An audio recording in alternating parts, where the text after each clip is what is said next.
तेरे बिन अधूरी मेरी पहचान। गुरुवर तू है मेरा सारा जहां, तेरे बिन अधूरी मेरी पहचान। गुरुवर तू है मेरा सारा जहां।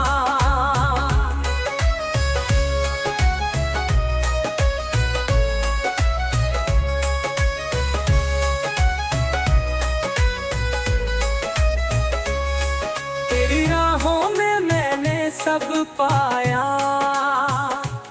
सपनों का हर रंग हर साया। तेरे बिना सब कुछ है अनजान, गुरुवर तू है मेरा सारा जहां। तेरे बिना अधूरी मेरी पहचान, गुरुवर तू है मेरा सारा जहां।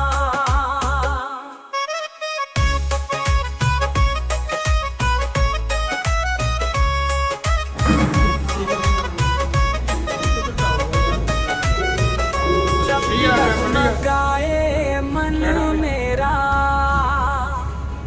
तेरी कृपा ही करे है सवेरा। तेरा नाम ही है मेरा अभिमान, गुरुवर तू है मेरा सारा जहां।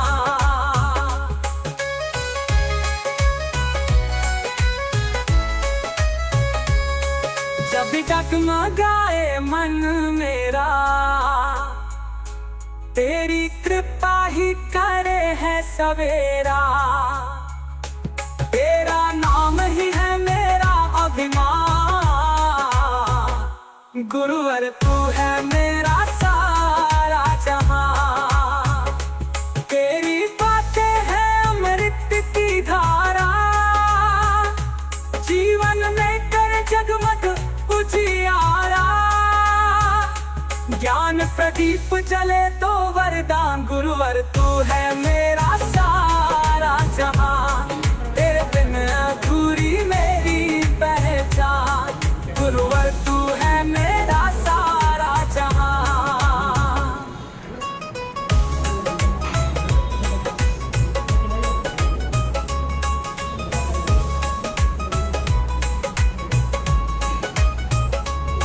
तेरी बातें हैं अमृत की धारा, जीवन में कर जगमग उजियारा।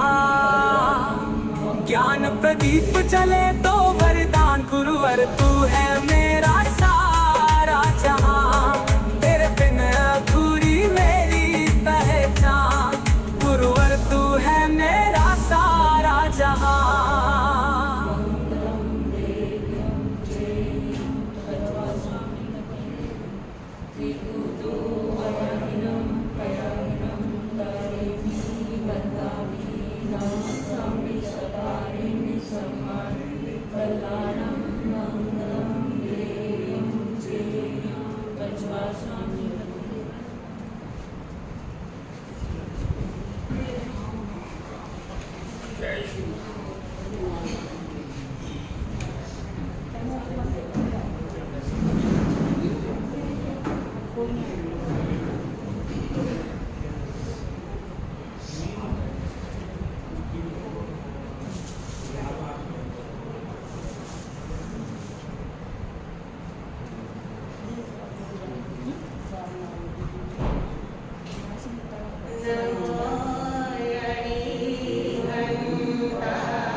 का गुरु पूर्णिमा पर्व। दोनों ही पर्वों की महिमा है, दोनों ही पर्व हमारे जीवन को जीवंत बनाते हैं। तो आइए सबसे पहले हम गुरु भक्ति के लिए गुरु पर समर्पित करते हैं, गुरु को भक्ति गीत उसको गुनगुनाएंगे ताकि हमारे जीवन में हमारे कर्मों की भी नजरा हो और हमारे पुण्य की वृद्धि हो। हमारी गुरु भक्ति हमें हमारे आध्यात्मिक जीवन की ओर ले जाए। गुरु ही मुर्शिद गुरु परमेश्वर, गुरु ज्ञान की गंगा, गुरु ही रहबर, गुरु फरिश्ता, कौन गुरु तो चंगा।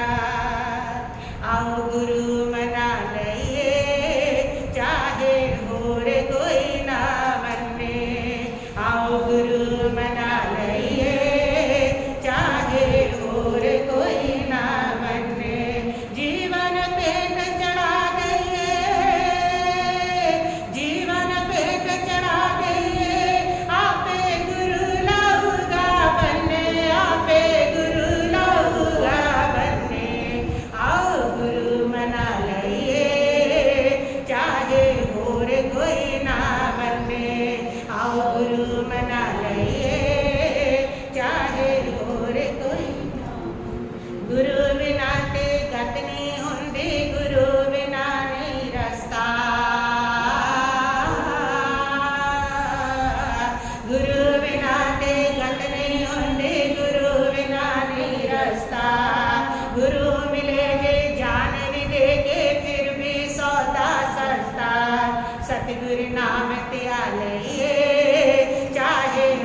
गुरु मना लइए चाहे और कोई ना मने तो ब्रह्मस्त्रि भुवनाति हराय नाथ तो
महामंत्री पूज्य गुरुदेव श्री सौभाग्य मुनि जी महाराज साहब, युग पुरुष उपाध्याय भगवान श्री प्रवीण ऋषि जी महाराज साहब, माम जीवन निर्मात्री शमी श्रावणी सदगुरुवर्या डॉक्टर श्री रवि रश्मि जी महाराज साहब के पावन चरण कमलों में वंदन नमस्कार करने के पश्चात उपस्थित भव्य आत्माओं, सर्वप्रथम आप सब लोगों को बधाई चतुर्मास पर्व की और गुरु पूर्णिमा पर्व की। स्वागत है चतुर्मास पर्व का भी जो हमारे आंगन में आया, स्वागत है गुरु पूर्णिमा पर्व का जो हमारे आंगन में पधारा, स्वागत है आप सब लोगों का भी जो इस आध्यात्मिक महान पर्वों को मनाने के लिए उपस्थित हुए। चतुर्मास पर्व और पूर्णिमा पर्व दोनों पर्वों का संयोग एक साथ हुआ है। चतुर्मास का महत्व सभी धर्मों में, वैदिक धर्म है चाहे बौद्ध धर्म है चाहे जैन धर्म है, कोई भी धर्म है, उस धर्म में चतुर्मास का महत्व है। सिर्फ अध्यात्म में ही नहीं, यदि आप लौकिक दृष्टि से देखें तो भी चतुर्मास का महत्व है। चतुर्मास का मतलब है 4 मास, 4 महीने। ये 4 महीनों का महत्व क्यों, जबकि वर्ष में तो पूरे 12 महीने होते हैं। इन 4 महीनों का महत्व इसलिए होता है कि इन 4 महीनों में बरसात होती है। इसी बरसात पर आपकी बाह्य भौतिक समृद्धि टिकी है, इसी बरसात पर आपका लौकिक जीवन टिका है। बरसात ना हो अकाल पड़ जाएगा और सारा अन्न का भंडार और सारा जो बिजनेस व्यापार समृद्धि आपकी वो भी हिल जाएगी। इन्हीं 4 महीनों पर अध्यात्म की आत्मा की समृद्धि भी टिकी है। ये 4 महीने में जो संत होते हैं वो एक जगह पर आकर के जब स्थिर होते हैं तो वो आपके मन को भी स्थिर करने का उपदेश देते हैं, आपको शिक्षा देते हैं, प्रवचन देते हैं। ये 4 महीने का एनवायरनमेंट भी आप जब बूंदे बरसती है तो धरती शीतल होती है, और जब संत आकर के आत्माओं की वाणी बरसाते हैं, परमात्मा की वाणी बरसाते हैं, तब जन जन की आत्मा शीतल होती है। जन्म जन्मांतरों से तप्त है ये आत्मा, उस आत्मा को शीतलता मिलती है जब चतुर्मास में आकर के संत महापुरुष अपनी वाणी की बरसात करते हैं, तब आत्मा शीतल होती है। जब बरसात होती है तो आप छतरियां निकाल लेते हो, ये बरसात बहुत होगी, और मैंने देखा कई लोगों को तेज बरसात में छतरियां लेके जाते हैं। लेकिन मेरा सवाल है कि जब क्रोध की बरसात होती है, जब अहंकार की की बरसात होती है, जब राग द्वेष की बरसात होती है, उस समय कौन सी छतरी निकालते हो? उस समय भी तो छतरी निकालो ना, नहीं तो वो बरसात ऐसा भिगोएगी, ऐसा बीमार करेगी कि बाहर की बरसात का तो इलाज हो जाएगा, लेकिन उस बरसात का इलाज जन्म जन्मांतर तक भी नहीं हो पाएगा। तो प्रभु फरमाते हैं जिस समय क्रोध की बरसात है, तुम्हारे जीवन में विषयों की बरसात है, तुम्हारे जीवन में द्वेष राग की बरसात है, उस समय आत्मा की छतरी निकालो। और ये चतुर्मास यही है, आत्मा की छतरी निकालने का पावन अवसर। बस यही चतुर्मास है। किसी ने मुझसे आकर के पूछा था कि भाई साहब चतुर्मास में क्या करना चाहिए, क्या त्यागूं मैं? क्योंकि जब चतुर्मास आता है तो त्याग की महिमा बढ़ जाती है, ये छोड़ू वो छोड़ू, ऐसा छोड़ू वैसा छोड़ू। तो उसका सवाल था कि मुझे क्या त्यागना चाहिए। मैंने उसको कहा कि आलसी विचार और फालतू बहस, ये दो छोड़ दो। उसने कहा कि हमारे साथ आलसी विचार त्याग दो, ठीक रहेगा, फालतू बहस तो नहीं छूटेगी। मैंने कहा क्यों? उसने कहा घर में पत्नी से फालतू बहस चलती है, इसलिए फालतू बहस का त्याग नहीं हो सकता। मैंने उसको कहा कि भाई तुम जिस समय पत्नी फालतू बहस करती है तुम उस समय मौन कर लो, बस यही क्या है? चतुर्मास, यही चतुर्मास है। जीवन में जहां जहां बहस है वहां वहां मौन सीखें, स्वयं से बात करें, अपने आप से बात करें। बाहर से बहुत बातें होगी है, लोगों से बहुत बातें होगी है। चतुर्मास आके कहता है 4 महीने में कम से कम 1 घंटा ऐसा निकाले, 15 मिनट ऐसा निकाले कि अपने से बात कर लें, अपने आप को देखिए। मैंने किसी बच्चे को कहा था कि चतुर्मास में अगर आपको त्यागना है तो आप मोबाइल छोड़ दो। मोबाइल सुबह मोबाइल नहीं देखना, मोबाइल का सुबह त्याग कर दो, दिन है ना उसके बाद देखना। उसने कहा कि हमारा साथ सुबह उठते सबसे पहले मोबाइल ही तो देखते हैं, अगर मोबाइल नहीं देखेंगे तो फिर देखेंगे किसको? मैंने कहा सुबह उठ के सबसे पहले 10-15 मिनट अपने आप को देखो, स्वयं से भी कभी मुलाकात कर लो, स्वयं को भी कभी देख लो। स्वयं को जो देखोगे, स्वयं से जो मुलाकात होगी, वही मुलाकात तुम्हें शांति देगी, वही मुलाकात तुम्हारे मन को सुकून देगी। और जब तक तुम स्वयं की मुलाकात नहीं करोगे, तुम्हारी बेचैनी, तुम्हारी शांति, तुम्हारे दुख बढ़ते चले जाएंगे, बढ़ते चले जाएंगे। बस यही कहने के लिए आते हैं संत तुम्हारे पास है। इन चतुर्मास में सुबह 10 मिनट क्या करना है? मौन धारण करके स्वयं से सवाल करना है, स्वयं से बात करनी है, स्वयं को देखना है कि मैं आत्मा हूं। चतुर्मास में भीड़ नहीं, भीतर की यात्रा करनी। इसी के लिए चतुर्मास होते हैं कि हम अपनी भीतर की यात्रा करें, अपने आप को जाने। कभी तो स्वयं से मिल लो, कभी तो स्वयं को जान लो, कभी तो स्वयं को देख लो कि आखिर तुम हो कौन भाई, तुम्हारी आत्मा है क्या, तुम यहाँ से जाने के बाद कहाँ जाओगे, कैसे तुम्हारी आत्मा क्या कर रही है, कभी तो उसका स्वाद चख लो। तो चतुर्मास यही आपको बता रहा है। वह साधना, एक बच्चे ने मुझसे कहा कि हमारे साहब ये आत्मा आत्मा करते हो, ये आत्मा रहती कहाँ है?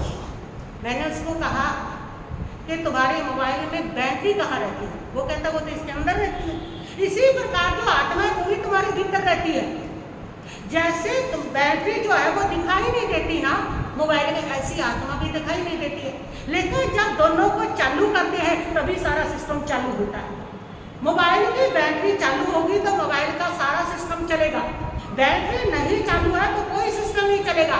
ऐसे आत्मा की बैटरी चार्ज करोगे तभी मोक्ष का सारा सिस्टम चलेगा। और अगर आत्मा की बैटरी चार्ज नहीं करोगे ना तो निगोद में और इन जीवों में, छोटे मोटे जीवों में भटकते चले जाओगे और तुम्हारा सिस्टम जो मोक्ष का होना चाहिए, जो सुख का होना चाहिए, तुम्हारा सिस्टम जो सही मार्ग पर चलना चाहिए, वो सारा सिस्टम तब तक चलेगा नहीं जब तक आत्मा की बैटरी चार्ज नहीं करोगे।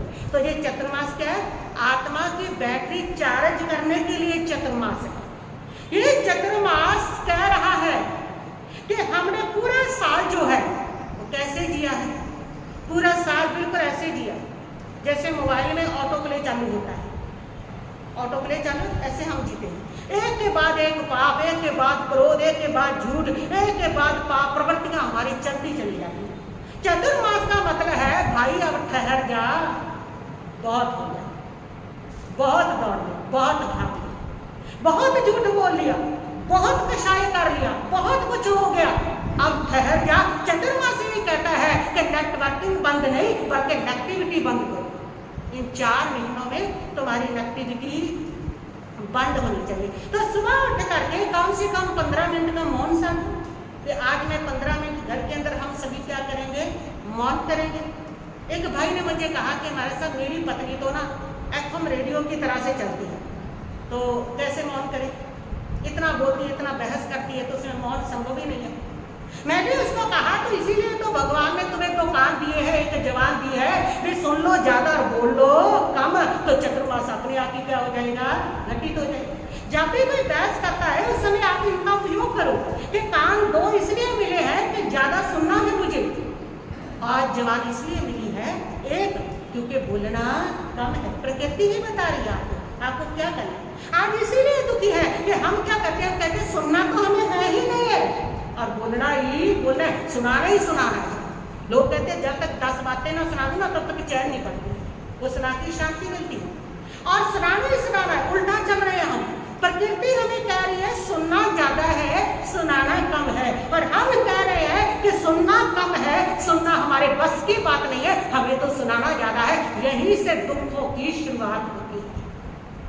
तो चतुर्मास यही कहना है कि इन 4 महीनों में थोड़ा ज्यादा सुन, जो कि सुना रहा है सुन लो उसको, मौन साध लो, उस समय मौन कर लो, और मौन हो जाओगे फालतू की बहस भी खत्म, फालतू के विचार भी खत्म, फालतू के जो कर्मों का आश्रम है वो भी खत्म, कर्म बंधन भी खत्म, बहुत कुछ सद जाता है। इन 4 महीनों में आप लोगों को 4 बातों पर संयम करना है। 4 बातों पर सर्व बता रही है।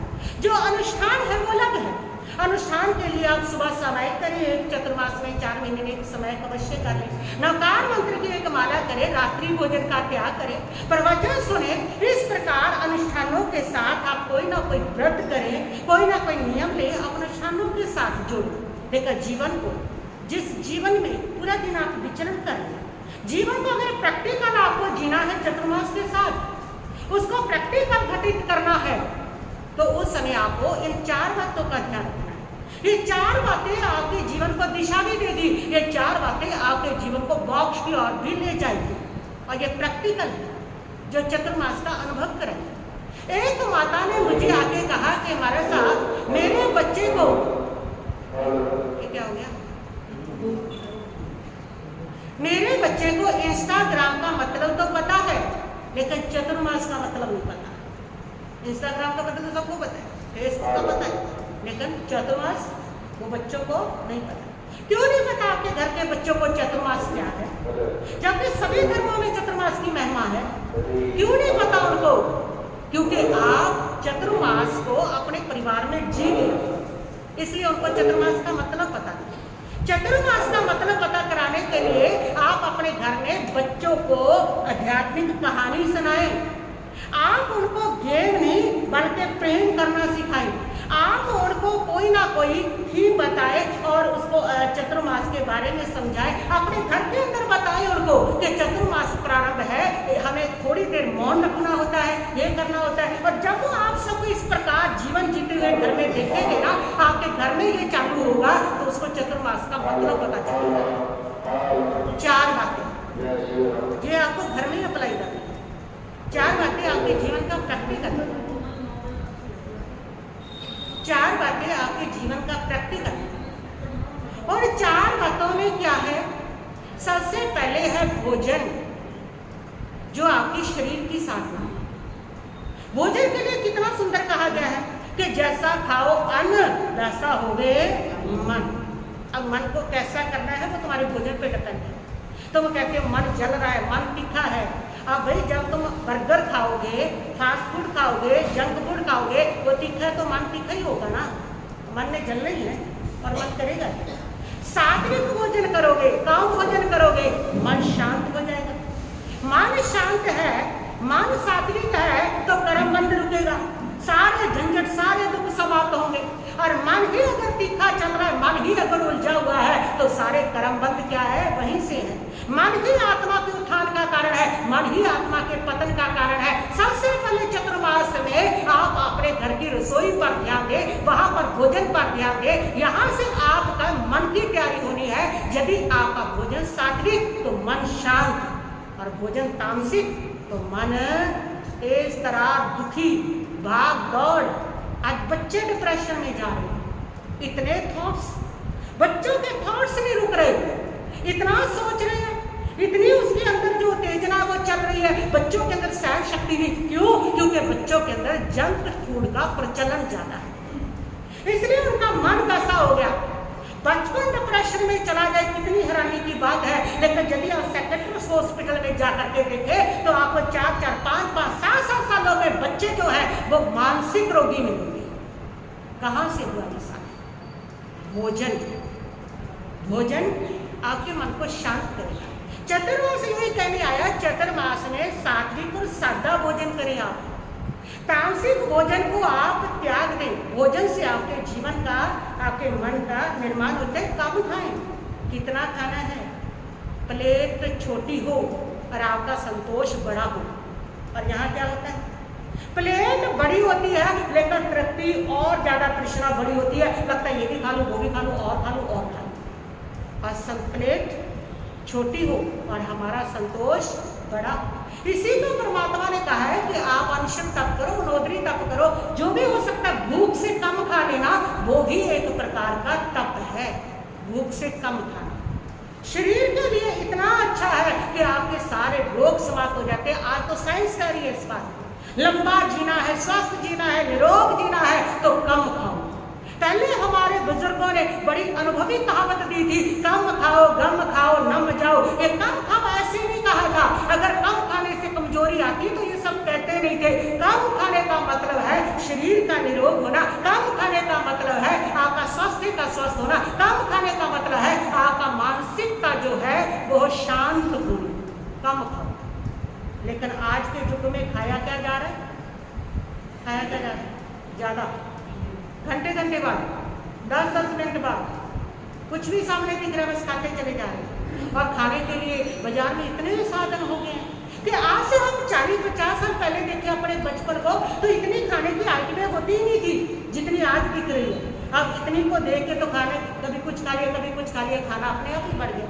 और सारा जो खाना है वो सारा खाना मसालों से और केमिकल से भरा हुआ है। अब उसमें आपको डिप्रेशन नहीं होगी, एंजाइटी नहीं होगी, टेंशनें नहीं होगी, उसमें आपके मन में क्रोध नहीं बढ़ेगा, क्षय नहीं बढ़ेगा। तो और क्या होगा?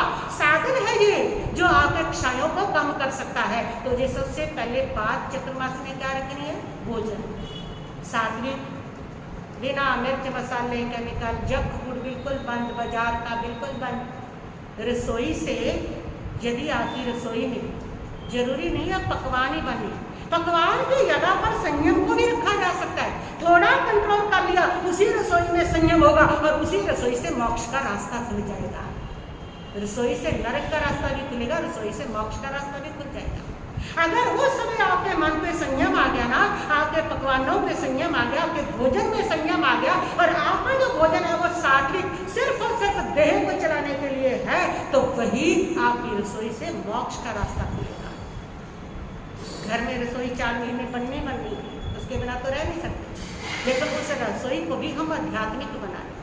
कैसे बनाएं आध्यात्मिक? जिस समय आप भोजन बना रहे हो ना, तो नमकार महामंत्र या जो भी आपका इष्ट है उसका नाम स्मरण करते हुए आप भोजन बनाएं। आप बच्चे को सद्भाव भी उसके अंदर प्लेट के अंदर डालें। सिर्फ भोजन ही नहीं, अपने सद्भाव, जिस समय आप सद्भावों के साथ भोजन बनाती है तो उस भोजन में वो सद्भाव चले जाते हैं और आपका बच्चा जब भोजन खाता है उन सद्भाव उसके भीतर जाते हैं और बच्चे में सद्भाव पनपने लगते हैं, सारे परिवार में पनपते हैं।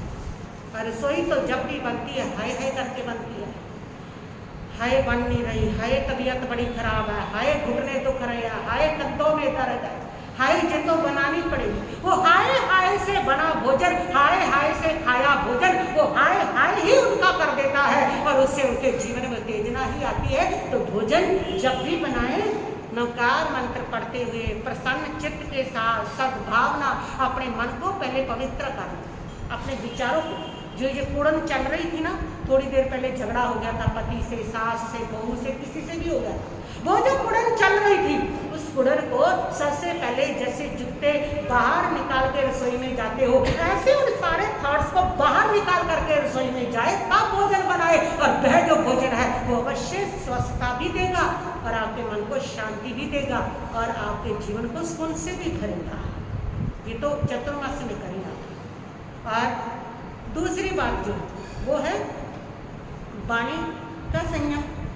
4 महीने आप ये संकल्प लें कि मीठा ही बोलूंगा, मीठे का त्याग चाहे कर ले, लेकिन बोलना मीठा।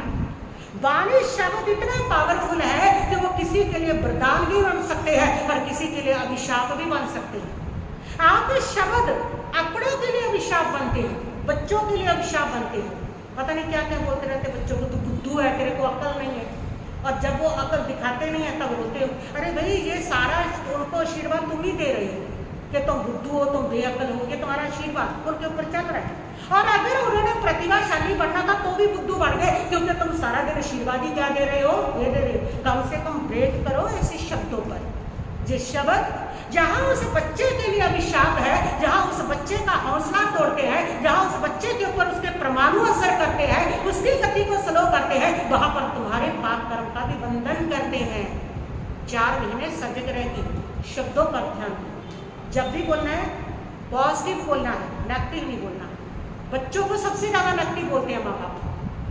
कुग्गू, अक्ल नहीं, समझ नहीं आऊंगी, दिमाग मोटा है, पता नहीं जो भी बोलते रहते हैं। और फिर वो जब वैसे बन जाते हैं तो और होते हैं। इसलिए बच्चों को आशीर्वाद दें। आप बच्चों को बोलो कि आप जीनियस हो, प्रतिभाशाली हो, बड़े आज्ञाकारी हो, बड़े अच्छे हो। आपके शब्द प्रभावित करेंगे। अगर वो आज्ञाकारी नहीं है, जीनियस नहीं है, तो भी बन जाएंगे। आपके शब्द प्रभावित करेंगे। शब्द वरदान भी है, शब्द अभिशाप भी है। क्यों अभिशाप वाले शब्द बोलते हो? वही शब्द बोलो ना जो वरदान बन जाए। तो 4 महीने के चतुर्मास में क्या करना है? मीठे शब्द और पॉजिटिव शब्द बोलने। तीसरी बात है उसके साथ आपकी दृष्टि का सही, कि आपकी जो दृष्टि है उसको बदलो। सब कुछ दृष्टि के ऊपर डिपेंड है। जैसी दृष्टि वैसी सृष्टि। अगर आपकी दृष्टि ने सही बात को पकड़ लिया, कोई समस्या नहीं, कोई दुख नहीं, कोई प्रॉब्लम नहीं। आपकी दृष्टि जब सही बात को नहीं पकड़ती, सारी समस्याओं का जन्म वहीं से होता है। अपना दृष्टिकोण बदलो। एक ही दृष्टिकोण बना के रखा है कि पड़ोसी माड़ा है तो माड़ा है।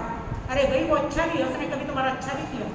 सास माड़ी है, बुरी है तो बुरी है, ननद बुरी है तो बुरी है, ये बुरा है तो बुरा है। एक ही दृष्टिकोण बना के रखा है। दृष्टिकोण बदलो ना। जहां जहां बुराई दिख रही है वहां अच्छाई देखो। क्योंकि परमात्मा कहते हैं कि ना तो पूरी तरह से कोई अवगुणी होता है, ना ही पूरी तरह से जब तक वो उच्च अवस्था को नहीं पहुंचता गुणी होता है। दोनों ही उसके अंदर रहते हैं, गुण भी रहते हैं, अवगुण भी रहते हैं, सही भी रहता है, गलत भी रहता है। दृष्टि हमारी है कि हमने क्या देखा है। आप क्या देख रहे हो, ये आपको पता है। क्या देख रहे हो? अवगुण तो आपके जीवन में वही चल के आएगा। गुण देख रहे हो तो गुण चल करके आएगा। तो इस चतुर्मास में हमको जिन जिन के प्रति हमारा दृष्टिकोण है ना, ये तो बंदा नकम्मा ही है, ये तो ऐसा ही है, ये तो वैसा ही है, उन सबके प्रति दृष्टिकोण बदलो। उनके जो गुण है, आपके रिश्ते सुधरेंगे, इससे आपके इसके अंदर परिवार सुधरेगा, समाज सुधरेगा। उनके गुण भी देख लेना। और ये चतुर्मास में हमें करना है विचारों का संयम। आलतू फालतू जो विचार है उसका नियम ले लो कि वो नहीं सोचना मुझे। आलतू फालतू विचारों को रोके। उसके लिए क्या करना है? आपको 10 मिनट सुबह उठ करके लंबे सांस, गहरे सांस लें, ओम की ध्वनि करें। इससे आपका जो मन है वो स्थिर होगा। संयम, नियम, पंचकांड जो है वो आपके मन को स्थिर करते हैं। मन तो दौड़ रहा है। अगर आप कोई भी संयम नहीं अपनाएंगे ना, कोई भी नियम नहीं लेंगे, बहुत सारे लोग नियम तो हमें लेना ही नहीं, नियम तो हमें लेना ही नहीं, तो आपका जो मन है वो बेलगाम हो जाएगा। बस फिर आपको हॉस्पिटलों के चक्कर काटने पड़ेंगे कि डॉक्टर साहब मन बहुत दौड़ रहा है, रात को भी चल रहा है, एक पल का चैन नहीं है। ये संयम, ये संयम है जो आपके मन की दौड़ को रोक देता है। तो ये चतुर्मास में आप इन 4 बातों का पालन करते रहेंगे। और उसके साथ आज गुरु पर्व है, गुरु पूर्णिमा। गुरु की महिमा कौन धर्म है? जिस धर्म के अंदर गाय होती है। गुरु के साथ ही जीवन की शुरुआत होती है। गुरु जिसके जीवन में नहीं, उसका जीवन जीवन नहीं है। जब तक गुरु नहीं मिला तब तक हम भ्रमण में भटकते रहे, निगोद में भटकते रहे। जब कभी किसी को गुरु मिला, जितने तीर्थंकर बने, जितने मोक्षगामी जीव हुए, उन सबको देखिए जब उनको कोई गुरु मिला तब उनके जीवन के मोक्ष की शुरुआत हुई है। ये गुरु की महिमा। और वैदिक धर्म में तो इतना कहा गया, गुरु ब्रह्मा गुरु विष्णु। ब्रह्मा भी गुरु, विष्णु भी गुरु, भगवान भी गुरु, सब गुरु है। इतनी महिमा है गुरु। जैन धर्म में भी कहा गया देव गुरु धर्म, इन तीनों को बराबर रखा है।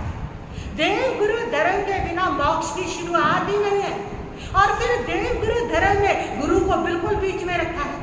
आगे देव है, आगे भगवान है, पीछे धर्म है। इन दोनों से जोड़ने वाला अगर कोई है तो वो कौन है? गुरु। वीतराग परमात्मा से जोड़ने वाला गुरु, फिर पीछे धर्म आ गया, धर्म से जोड़ने वाला गुरु। गुरु बीच में निकल गया, ना सीधे तुम वीतराग परमात्मा से जुड़ सकोगे और ना ही धर्म से जुड़ सकोगे, क्योंकि वीतराग तो कभी कभार दुनिया पर आते हैं और वीतराग जो होते हैं, तीर्थंकर होते हैं, वो तो अपने युग में आते हैं और वो भी जब तक अरिहंत होते हैं गुरु ही होते हैं। इसलिए जो गुरु है, जो तुम्हें सिद्ध तक ले जाता है, जो तुम्हें परमात्मा तक ले जाता है, उनके साथ जोड़ता है वो गुरु, धर्म के साथ जोड़ता है गुरु। देव गुरु धर्म की बराबर महिमा है। जितना महत्व जीवन में धर्म का, जितना महत्व भगवान का है, उससे भी ज्यादा महत्व किसका है? गुरु का है, क्योंकि उसके माध्यम से ही आप वहां तक पहुंच सकते हो। इसीलिए कहा कबीर ने, गुरु गोविंद दोनों खड़े किसके लागू पाए, बलिहारी गुरुदेव की जिन गोविंद दियो बुलाए। कि एक तरफ अगर गोविंद खड़े और एक तरफ गुरु खड़े, सबसे पहले किसको नमस्कार करूं? तो कबीर कहते हैं सबसे पहले गुरु को नमस्कार करना है। क्यों? क्योंकि उनको मलाने वाला ही गुरु है, वो मार्ग दिखाने वाला ही गुरु है, वो रास्ता बताने वाला ही गुरु हुआ करता है। इसीलिए तो कहा है रब रुसदा तरुस जावे, एदी परवाह नहीं, मेरा सदगुरु नरुस जावे, कदे भी अपना सदगुरु नहीं रसा मांगे, जिए जाए मरे धर्म निभावांगे। भगवान रूठ भी गया ना तो कोई चिंता की बात नहीं। गुरु अगर तुम्हारे साथ है तो भगवान को मानना ही पड़ेगा, लेकिन अगर गुरु रूठ गया तो भगवान को कभी भी नहीं मना सकते, भगवान प्रसन्न ही नहीं होता। इसलिए गुरु के महत्व, गुरु की महिमा है। गुरु कौन है? जो जीवन में से अंधकार को दूर कर देता है। गुरु तो जीवन की वो पतवार हुआ करता है जो भव सागर से हमारी नाव को पार लगा दिया करता है। गुरु तो वो जौहरी है जो हीरे को त्रासता है, और जब त्रासता है थोड़ी पीड़ा तो होती है। हीरे को जब त्रासा जाता है तो ऐसे तो वो हीरा नहीं बनता। ऐसे गुरु का काम भी है त्रासना। अगर गुरु तुम्हें कठोर शब्द कह रहा है, त्रास रहा है, तो बुरा मत मानिए। गुरु का वो त्रासना ही तुम्हारे जीवन को उच्च स्थितियों तक पहुंचाता है। गुरु जीवन के अंदर वो स्थान रखता है जो स्थान भगवान भी नहीं रखता। इसलिए जीवन के अंदर अपने गुरु की हमेशा पूजा करना। कौन गुरु होते हैं? जो आपके जीवन को सदमार्ग की ओर लगा देते हैं, जो आपके जीवन के ऊपर कृपा कर देते हैं, जो आपके जीवन को ऊपर उपकार करते हैं, शिक्षित करते हैं, वो क्या हुआ करते हैं? गुरु हुआ करते हैं। जो आपके जीवन को अध्यात्म की ओर मोड़ दे देते हैं, जो आपके जीवन को भर देते हैं उपकारों से, वो कौन होते हैं? गुरु होते हैं। ऐसा कुछ नहीं अब चल पड़ा कि एक ही गुरु, मान लो एक ही गुरु है हमारा, बाकी नहीं, लेकिन जिसने भी आपको शिक्षा दी वो कौन होते हैं? गुरु होते हैं। संत महात्मा वो गुरु हैं, आपको आके उपदेश देते हैं, आपके ऊपर उपकार करते हैं, आपका मार्गदर्शन करते हैं, तो वो सारे गुरु हुआ करते हैं। तो आज इस गुरु पर्व पर मैं भी अपने गुरु वरिष्ठ प्रवक्ता डॉक्टर श्री रवि रश्मि जी महाराज के चरणों में अपनी अनंत आस्था समर्पित करती हूँ, क्योंकि मैंने उनके उच्च जीवन को देखा, मैंने उनकी सादगी को देखा, मैंने उनके जीवन में संयम के शिखरों को देखा, और मैंने देखा वो इतने सादे, इतने सिंपल हैं कि अपना सारा जीवन जहाँ उन्होंने तप संयम पर लगाया, वहीं पर उन्होंने आप लोगों की सेवा में भी लगाया। और रमा मंडी के लिए तो वो इतने महान उपकारी गुरु हैं कि वो तो कभी उपकार दे ही नहीं सकते, कि अपना समय, अपना बलिदान, अपना सब कुछ दे करके आपके रमा मंडी को इतना बड़ा कॉलेज जहाँ पर आपकी बच्चियाँ पढ़ रही हैं, इतना उपकार हो रहा है, इतना ज्ञान बांटा जा रहा है, और समय समय पर जहाँ पधारते हैं और पधार करके आप पर भी उपकार करते हैं। इनके उपकारों से तो आप कभी ऋण हो ही नहीं सकते आपके जीवन के लिए। ये एक सर्व प्रमुख गुरु है जिन्होंने आपके ऊपर इतना बड़ा क्या किया है, उपकार किया। मैंने इतना सादा देखा इनके जीवन को कि एक पेंसिल जो है वो भी 10 रुपए की यूज करेंगे, वो भी महंगी पेंसिल, पेन इनके हाथ में तुम कभी नहीं देखोगे। और पेन लेना क्या है, अगर आपके लिए, आपको दिया, आपका बनाया, आपका सब किया, और स्वयं के लिए क्या है, 2 रोटी वो भी आपके घरों से लाने, और यही कॉटन के सफेद कपड़े है किसके लिए, ये सारा जो इतना प्रसारित करते हैं तो आपके लिए या अपनी आत्मा के लिए, अपने संयम, ये सब करके भी इंसान से बहुत परे है, बहुत दूर है, भीतर से बिल्कुल निर्लिप्त है। सिर्फ एक करुणा बहती है कि जो बच्चे हैं, जो पढ़ सकते हैं, जिनको सहयोग दे सकते हैं, उनको सहयोग दे दिया जाए। सिर्फ एक इनके भीतर करुणा बहती है। ये मत समझ लेना कि अगर बार बार आते हैं तो महाराज जी तो कॉलेज के साथ बड़ा मोह है, बच्चे नहीं है। सिर्फ एक करुणा है, सिर्फ एक आपके प्रति उपकार भाव है, सिर्फ एक प्रेम है कि जो चल रहा है उपकार का काम, जो चल रहा है ज्ञान दान का काम, उसमें कोई बिगड़ ना आए, उसमें कोई अवरोध ना आए, उसके लिए अगर मुझे अपना जीवन देना पड़ रहा है, उसके लिए मुझे अपना समय देना पड़ रहा है, उसके लिए मुझे प्रसारित करना पड़ रहा है, तो वो करते हैं। मानते हैं हम? मैं तो ना करूँ, कभी ना करूँ ऐसा। इतना समय दे दूँ, इतना प्रसारित करूँ, वहां पर कर दूं कि यहाँ पर लोगों को समझ में ना आए, है क्या? मैं तो ना करूं, लेकिन इनकी करुणा करते हैं ये, इसीलिए तो ये गुरु हैं, इसीलिए तो महान है, इसीलिए तो ये बड़े हैं। तो आप लोगों पर तो इतने उपकार गुरु माँ के, आप वो उपकारों का ऋण कई जन्म तक भी दे नहीं सकते हैं। जीवन कितना सरल है, कितना सादा है, ये तो देखा है, हमारे सामने बैठे, बीच में बैठे हैं बिंदी भाई साहब, बिल्लू भाई साहब आए हुए हैं, ये सब इनका तो बचपना इनके साथ साथ ही चला है। उनका भी बचपना, इनका बचपना एक साथ बड़ा हुआ है। उनका गृहस्थी का बचपना था, इनका साधु का बचपना था, लेकिन भक्ति के साथ आना देखना, इन्होंने देखा है इनके बचपन को, कितने सरल रहे, कितने सादे रहे, कितना जीवन जो है वो संयम में रहे, कितने श्रेष्ठ रहे, कितने भीतर से भद्रक है, ये सब इन्होंने बचपन से देखा है, जानते हैं, बहुत अच्छे से जानते हैं।